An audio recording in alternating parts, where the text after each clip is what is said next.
성부와 성자와 성령의 이름으로 아멘. 성경 통독을 하고 있습니다. 가톨릭 성경 통독이고요. 그 앞에 슬기로운까지 붙어 있습니다. 슬기로운 신앙생활을 할 수 있도록 좀 함께 성경을 읽고 있습니다. 자, 오늘은 루카복음 19장의 말씀이고요. 이 19장 예수님과 자케오의 이야기를 같이 좀 읽도록 하겠습니다. 예수님께서 예리코에 들어가시어 거리를 지나가고 계셨다. 마침 거기에 자케오라는 사람이 있었는데 그는 세관장이고 또 부자였다. 그는 예수님께서 어떠한 분이신지 보려고 애썼지만 군중에 가려 볼 수가 없었다. 키가 작았기 때문이다. 그래서 앞질러 달려가 돌무화과나무로 올라갔다. 그곳을 지나시는 예수님을 보려는 것이었다. 예수님께서 거기에 이르러 위를 쳐다보시며 그에게 이르셨다. 자케오야, 얼른 내려오너라. 오늘은 내가 네 집에 머물러야 하겠다. 자케오는 얼른 내려와 예수님을 기쁘게 맞아들였다. 그것을 보고 사람들은 모두 저희가 죄인의 집에 들어가 묵는군 하고 투덜거렸다. 그러나 자케오는 일어서서 주님께 말하였다. 보십시오. 주님, 제 재산의 반을 가난한 이들에게 주겠습니다. 그리고 제가 다른 사람 것을 횡령하였다면 네 곱절로 갚겠습니다. 그러자 예수님께서 그에게 이르셨다. 오늘 이 집에 구원이 내렸다. 이 사람도 아브라함의 자손이기 때문이다. 사람의 아들은 잃은 이들을 찾아 구원하러 왔다. 오늘 19장의 말씀인데 18장 끝에 나오는 예리코에서 눈먼 이를 고치시는 말씀과 또 이 예리코에서 자케오와 만나서 그 집안의 구원을 가져다 주시는 이 말씀은 서로 연결되어 있습니다. 눈먼 이에게도 빛을 그리고 구원을 주고 또 자케오에게도 구원을 가져다 주는 것이죠. 세관장이라는 유다인들에게 환영받지 못하는 직업인이었고 부자였고 키도 작은 사람이었어요. 그래서 아마 군중을 바짝 따라가지 못하고 멀리서 두리번거리고 있지 않았었을까 하는 생각을 해봐요. 그런데 앞질러 달려가 돌무화과나무에 올라가서 예수님을 기다리죠. 그 행동을 통하여 예수님을 집으로 모시게 되는 것입니다. 그리고 예수님이 일정을 바꿔 놓으시죠. 예수님이 그날 스케줄을 완전히 바꾸십니다. 예수님은 자케오도 아브라함의 자손이라고 선언하죠. 사람들은 자케오를 죄인이라고 이야기하는데 예수님은 아브라함의 자손이고 잃어버린 이들 그리고 구원받아야 할 사람임을 이야기하고 있다는 것입니다. 그래, 우리들의 어떤 행동들이 정말 하느님의 마음을 움직입니다. 하느님의 발걸음을 바꿔놓고요. 그분의 스케줄 자체를 바꿔놓아요. 우리 기도가, 우리 행동이, 우리 믿음이 그렇습니다. 미나의 비유. 사람들이 이 말씀을 듣고 있을 때 예수님께서는 비유 하나를 덧붙여 말씀하셨다. 예수님께서 예루살렘에 가까이 이르신 데다 사람들이 하느님의 나라가 당장 나타나는 줄로 생각하고 있었기 때문이다. 그리하여 예수님께서 이르셨다. 어떤 귀족이 왕권을 받아오려고 먼 고장으로 떠나게 되었다. 그래서 그는 종 10사람을 불러 10미나를 나누어 주며 내가 올 때까지 벌이를 하여라 하고 그들에게 일렀다. 그런데 그 나라 백성은 그를 미워하고 있었으므로 사절을 뒤따라 보내어 저희는 이 사람이 저희 임금이 되는 것을 바라지 않습니다. 하고 말하게 하였다.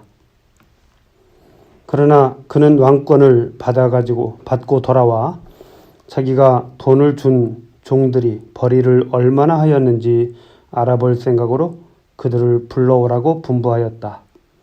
첫째 종이 들어와서 주인님의 한 미나로 10미나를 벌어드렸습니다. 하고 말하였다.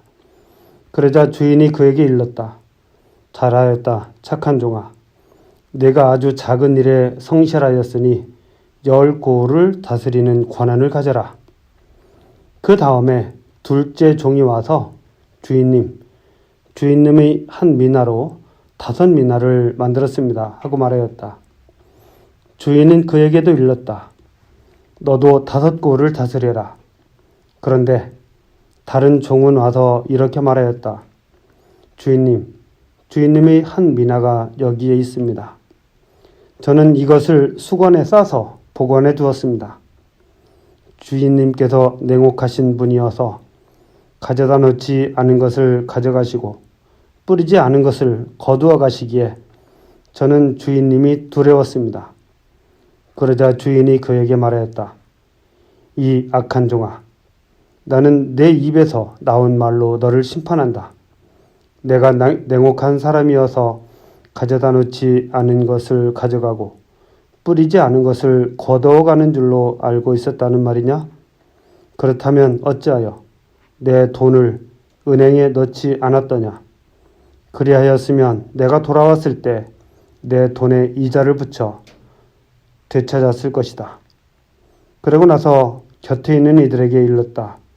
저자에게서 그 한 미나를 빼앗아 10미나를 가진 이에게 주어라. 그러자 그들이 주인에게 말하였다. 주인님, 저희는 10미나나 가지고 있습니다. 내가 너희에게 말한다. 누구든지 가진 자는 더 받고 가진 것이 없는 자는 가진 것마저 빼앗길 것이다. 그리고 내가 저희들이 임금이 되는 것을 바라지 않는 그 원수들을 이리 끌어다가 내 앞에서 처형하여라.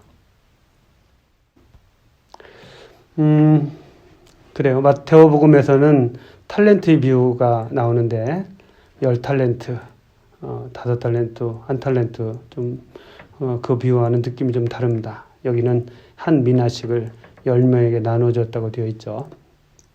어쨌든 그리고 또 좀 다른 점은 귀족이 왕권을 받으려고 떠나는 것이고 백성이 그를 미워하여 임금이 되는 것을 바라지 않는다고 또 뒤따라서 사신을 보내는 것이죠. 착하고 성실한 종과 악한 종을 비교적으로 보여주고 있습니다. 비교해서 보여주고 있어요. 그것은 탤런트 비유와 비슷합니다. 의미가 비슷해요. 가진 자는 더 받고 가진 것이 없는 자는 가진 것마저 빼앗기는 것이 사실 좀 부당하게 느껴지긴 하지만 은총의 경우에는 이 말씀이 딱 맞는 것 같아요. 은총은 받는 사람은 더 은총을 많이 받을 가능성이 많아지는 것 같고요. 은총 또 신앙으로부터 멀어지는 순간 은총도 그만큼 줄어드는 것 같습니다. 여러분들은 항상 풍성한 은총 안에서 살아가도록 노력하시면 좋겠습니다. 예루살렘에 입성하시다. 이제 예수님께서 예루살렘에 들어가십니다. 예수님께서는 이 말씀을 하시고 앞장서서 예루살렘으로 오르는 길을 걸어가셨다. 올리브산이라고 불리는 곳 근처 벳파게와 베타니아에 가까이 이르셨을 때 예수님께서 제자 둘을 보내며 말씀하셨다. 맞은쪽 동네로 가거라. 그곳에 들어가면 아직 아무도 탄 적이 없는 어린 나귀 한 마리가 매여 있는 것을 보게 될 것이다. 그것을 풀어 끌고 오너라. 누가 너희에게 왜 푸는 거요? 하고 묻거든 이렇게 대답하여라. 주님께서 필요하시답니다. 분부를 받은 이들이 가서 보니 예수님께서 말씀하신 그대로였다. 그래서 그들이 어린 나귀를 푸는데 그 주인이 왜 그 어린 나귀를 푸는 거요? 하고 물었다. 그들은 주님께서 필요하시답니다. 하고 대답하였다. 그리고 그 어린 나귀를 예수님께 끌고 와 그 위에 자기들이 겉옷을 걸치고 예수님을 거기에 올라타시게 하였다. 예수님께서 나가실 때 그들은 자기들이 겉옷을 길에 깔았다. 예수님께서 어느덧 올리브산 내리막길에 가까이 이르시자 제자들의 무리가 다 자기들이 본 모든 기적 때문에 기뻐하며 큰 소리로 하느님을 찬미하기 시작하였다. 그들은 이렇게 말하였다. 주님의 이름으로 오시는 분, 임금님은 복되시어라. 하늘의 평화, 지극히 높은 곳의 영광. 군중 속에 있던 바리사이 몇 사람이 예수님께 스승님, 제자들을 꾸짖으십시오 하고 말하였다. 그러자 예수님께서 대답하셨다. 내가 너희에게 말한다. 이들이 잠자코 있으면 돌들이 소리 지를 것이다. 예루살렘의 멸망을 예고하며 오시다. 예수님께서 예루살렘에 가까이 이르시어 그 도성을 보고 오시며 말씀하셨다. 오늘 너도 평화를 가져다 주는 것이 무엇인지 알았더라면 그러나 지금 내 눈에는 그것이 감추어져 있다. 그때가 너에게 닥쳐올 것이다. 그러면 너희 원수들이 내 둘레에 공격 축대를 쌓은 다음 너를 에워싸고 사방에서 조여들 것이다. 그리하여 너와 내 안에 있는 자녀들을 땅바닥에 내동댕이 치고 내 안에 돌 하나도 다른 돌 위에 남아있지 않게 만들어버릴 것이다.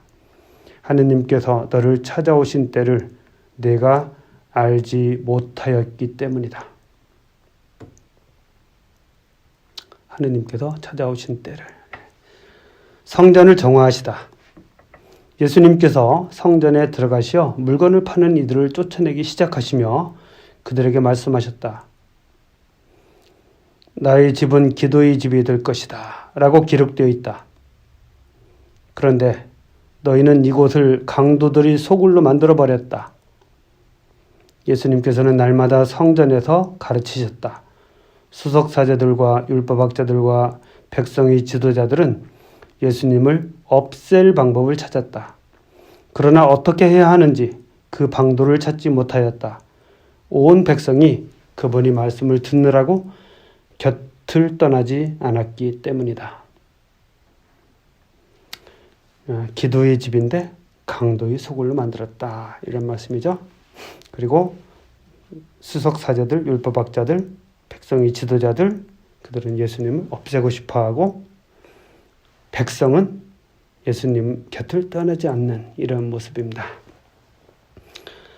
자, 오늘 여기까지 하도록 하겠습니다. 성부와 성자와 성령의 이름으로 아멘.